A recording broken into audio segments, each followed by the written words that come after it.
البته هر لحظه ای که ما و شما در اختیار داریم باید کنار هم خوش بگذرانیم، زیرا این لحظه ها برای هر یکی ما غنیمت است.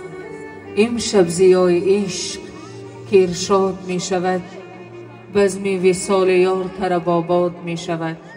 ما هم امید داریم و اهل نشست هم که این چراغ خانه داماد می شود. امشب ضیای عشق که ارشاد می شود. چادر بسر کن